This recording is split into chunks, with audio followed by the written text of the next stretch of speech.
realteesfishing.com. We're using the Harbor Freight wood chipper to make chum. I'm going to show you how it grinds down the chum. We're using pinfish, ballyhoo. Basically what we did was we're cleaning out the freezer.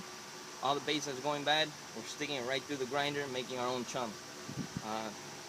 The wood chipper on sale runs you about $115, $125, but I think it's well worth it. We're going to show you how it works. There's a wood chipper right here.